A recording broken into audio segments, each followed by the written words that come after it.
pendidikan agama Islam. Nah, apakah kalian pernah mendengar tentang profil pelajar Pancasila? Dimensinya ada berapa ya?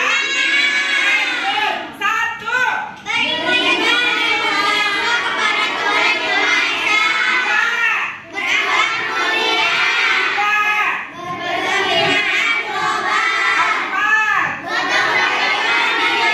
Sekarang kita nyanyikan bersama-sama dengan gerakannya, oke? Siap? 1, 2, 3.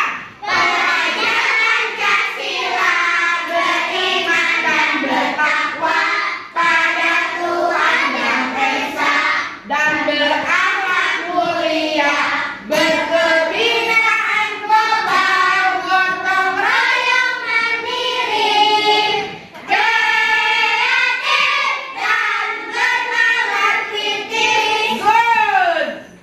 Nah, hari ini kita akan membuat proyek dan proyek ini membutuhkan waktu dalam beberapa bulan untuk melaksanakannya. Nah, hari ini kita akan masuk ke tahapan pengenalan. Nah, selain ada proyek P5, ada juga namanya proyek yaitu profil rahmatan lil alamin. Proyek kali ini yaitu tentang gaya hidup berkelanjutan. Nah, judul proyeknya apa? Judul proyeknya yaitu pemanfaatan sampah anorganik menjadi ecobricks. Sekarang Bunda akan memperkenalkan dimensi dari profil pelajar Pancasila. Nah, dari dimensi profil pelajar Pancasila di sini yaitu ada beriman dan bertakwa kepada Tuhan Yang Maha Esa. Nah, itu dimensi dari profil pelajar Pancasila. Oke, dan untuk dimensi profil rahmatan lil alamin yaitu dinamis dan inovatif atau disebut dengan tasawur wa ibtikar. Nah, adapun tujuan dari proyek ini yaitu tujuan dari profil pelajar Pancasila yaitu tujuannya menunjukkan rasa syukur dengan berinisiatif untuk menyelesaikan permasalahan lingkungan alam ke sekitarnya dengan mengajukan alternatif solusi dan mulai menerapkan solusi tersebut. Nah, kalau tujuan dari profil rahmatan lil alamin yaitu peserta didik dapat menyadari adanya generasi masa lalu dan masa yang akan datang, dampak aktivitas manusia baik jangka pendek maupun jangka panjang. Nah, untuk alur kegiatan proyek ini diantaranya ada 5. 1. Pengenalan. Nah, sekarang ini ya kita tahap pengenalan. Yang kedua yaitu kontekstual. Nah, kontekstual di sini nanti Bunda akan mendatangkan narasumber dan nanti kalian silahkan boleh tanya jawab ya atau mewawancarainya. Lalu yang ketiga ada aksi. Nah, lalu yang keempat refleksi atau evaluasi dari akhir kegiatan pada hari ini dan yang terakhir yaitu tindakan. Nah, sekarang jenis-jenis sampah. Jenis sampah itu ada 2. 1. Sampah organik. Yang kedua sampah anorganik. Sampah organik apa saja?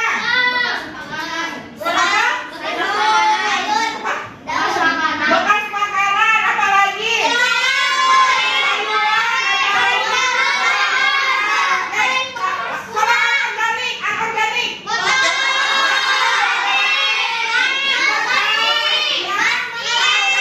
Oke, nah sekarang Bunda tanya di sini ada gambar. Nah, di sini coba kalian lihat gambar sini ada sampah organik dan anorganik. Mana sampah organik? Yang mana? Hebat. Yang sampah anorganik. Jadi sampah organik ini adalah diantaranya sayuran, buah-buahan. Kalau anorganik itu kertas, botol bekas, kaleng dan lain sebagainya. Baik, nah sekarang Bunda tanya, menurut kalian apa sih yang harus kalian lakukan jika kalian menemukan sampah organik dan anorganik? Memisahkannya. Seperti apa contohnya? Sampah organik dimasukkan ke sampah. Kalau anorganik ke sampah anorganik. Berarti boleh nggak digabungkan sampah organik dan anorganik? Jadi harus dipisahkan. Oke, good.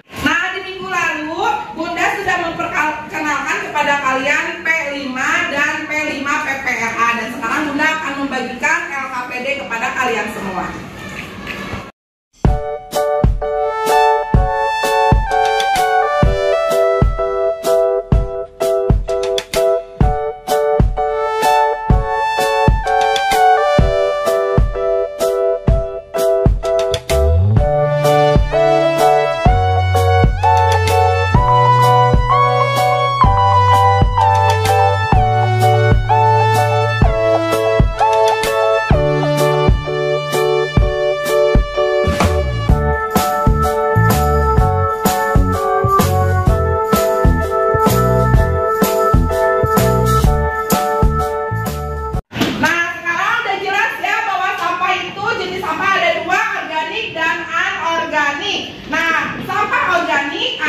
Sampah basah, contohnya seperti makanan-makanan bekas, sayuran, buah-buahan, disimpan di tempat sampah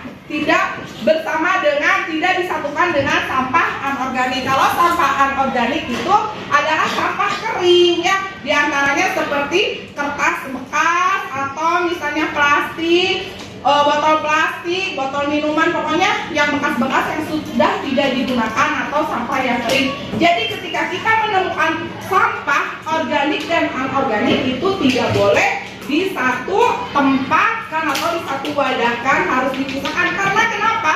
Karena sampah anorganik ini dapat kita manfaatkan menjadi kreativitas kita. Salah satunya proyek kita ini Eko-Bri dengan membuat papan nama sekolah. Oke?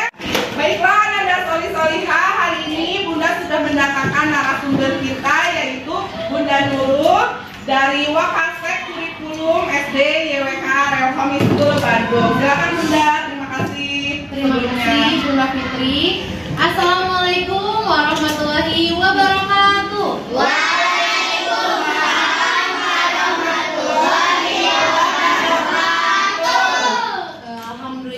Pada hari ini Bunda Nurul berkesempatan berkunjung ke kelas 3A. Coba sebelum Bunda menjelaskan tentang proyek di SD YWKA, Bunda mau mendengar semangat dari kelas 3A. Ketika Bunda bilang, "Mana semangatmu?"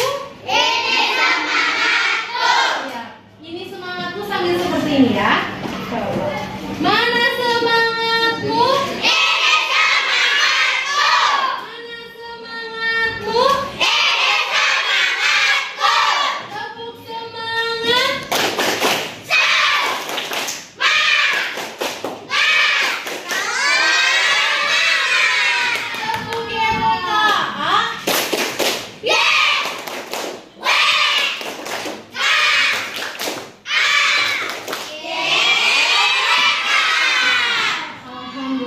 Luar biasa ya Bunda Fitri semangatnya. Nah Ananda, karena Ananda sudah semangat, coba sekarang Ananda semuanya fokus mendengarkan penjelasan Bunda tentang proyek yang disingkat menjadi P5. P berapa? P5. P5 itu singkatan dari P yang pertamanya proyek, penguatan, profil, pelajar, Pancasila. Coba siapa yang bisa? P5 itu singkatan dari proyek, penguatan, profil, pelajar, Pancasila. Alhamdulillah. Jadi dalam P5 ini banyak sekali temanya. Nah, SD YWKA mengusung tema gaya hidup berkelanjutan. Jadi kita itu membuat Eko-Bri ya. Membuat Eko-Bri. Eko-Bri itu terbuat dari sampah plastik yang dimanfaatkan menjadi barang yang bermanfaat ya. Sepertinya kalau sampah itu menurut kalian ya, menurut kalian sampah itu kira-kira bermanfaat atau tidak? Tidak. Tapi setelah mengenal proyek dengan adanya tema gaya hidup berkelanjutan, sampah yang menurut kita tidak berguna itu ternyata banyak sekali manfaatnya. Buktinya apa? Di depan sekolah kita itu sudah terpampang papan nama SD YWKA. Itu kira-kira terbuatnya dari apa coba? Dari botol bekas yang diisi apa, Jasmine? Sampah. Nah, berarti Bunda sekarang tanya lagi, sampah itu berguna atau tidak? Berguna. Tapi bukan berarti sampah yang bukan seperti itu, tapi ekobrik itu sampahnya dibersihkan dulu, kemudian biar rapi dimasukkan ke botol bekasnya, diapakan? Digunting dulu ya. Baru setelah digunting dimasukkan ke dalam botol bekas, dipadatkan menjadi sebuah ekobrik. Kalau kalian lihat di papan nama ekobrik itu ada botol-botolnya tuh, ada yang kecil, ada juga yang besar.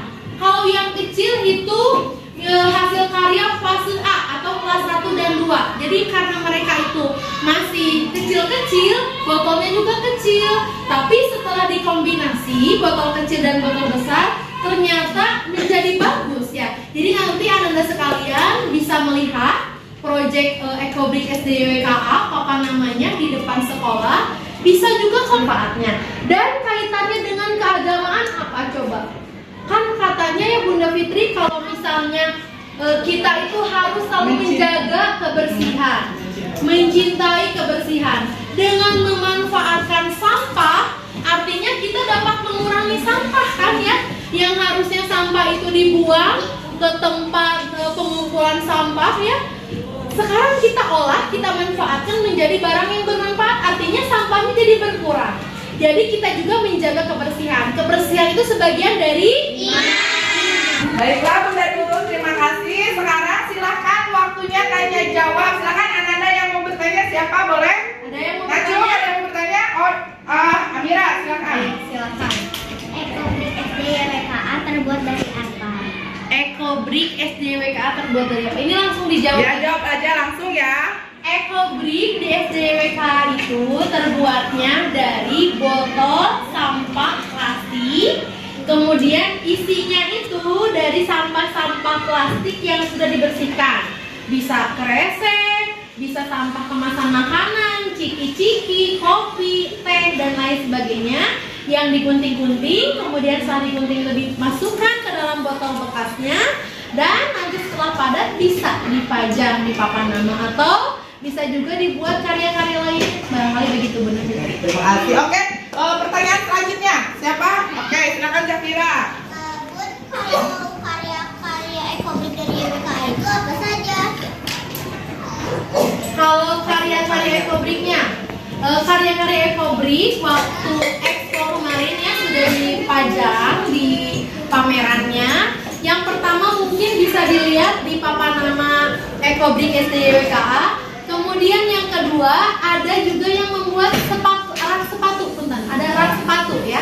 Jadi rak sepatunya itu terbuat dari botol-botol ekobrik itu Bunda. Nanti ditopangnya oleh papan sehingga nanti membentuk sebuah rak, dan sekarang itu bisa digunakan untuk menyimpan sepatu. Baik, terima kasih Bunda Nurul yang sudah sempat meluangkan waktunya untuk anak-anak untuk menyampaikan apa itu P5, apa itu ekobrik. Terima kasih sebelumnya Bunda Nurul. Sama-sama. Sehat selalu.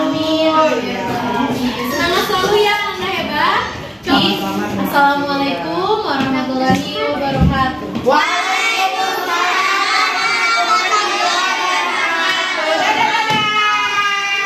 Terima kasih Bunda Nurul. Baiklah Nanda, setelah Bunda Nurul narasumber kita tadi menyampaikan, silakan informasi apa saja yang sudah Nanda dapatkan. Siapa yang mau menyampaikannya? Oh silakan Maksa. Yang saya tahu P5 itu adalah penguatan proyek profil pelajar Pancasila. Oke, siap. Ada lagi? Oh silakan Harika. Ekobrik itu adalah botol plastik yang diisi padat limbah non biologikal. Oke, sip. Nah, ini jelas ya Bunda Nurul tadi sudah menyampaikan juga bahwa sampah itu ternyata bermanfaat dan dapat kita kelola lagi dengan baik. Contohnya dari sampah itu kita dapat menghasilkan hasil karya yang sangat bermanfaat. Contohnya seperti papan nama sekolah kita yang terbuat dari ekobrik hingga menjadi papan nama yang indah, sehingga sampah yang ada menjadi berkurang karena sudah dimanfaatkan oleh kita.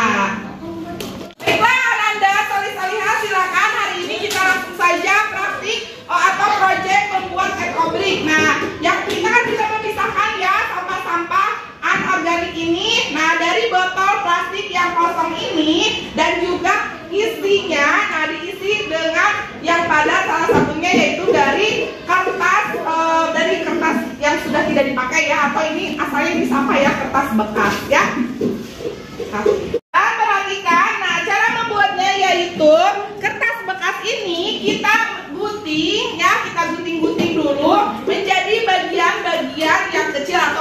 bebas, bagaimana saja mau kecil mau besar. Nah, setelah digunting menjadi bagian-bagian kecil atau besar, nanti dimasukkan ke dalam botol plastik ini. Nah, tetapi sebelumnya ini kan botol plastiknya masih ada air. Nanti dilap dulu ya, bisa kita lap dulu pakai lap, pakai kayu.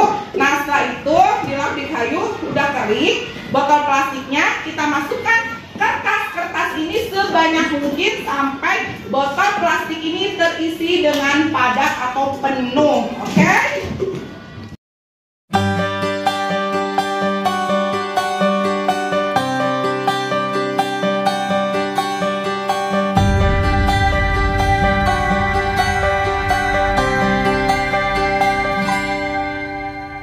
Andaikan aku bisa melayang jauh, berteman langit lepas.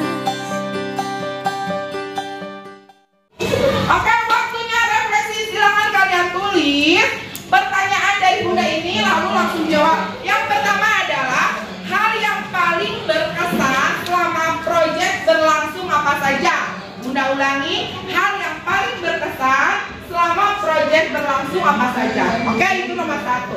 Nomor dua adalah hal yang paling menantang selama perjalanan proyek kalian itu apa saja dan kendalanya juga apa ya?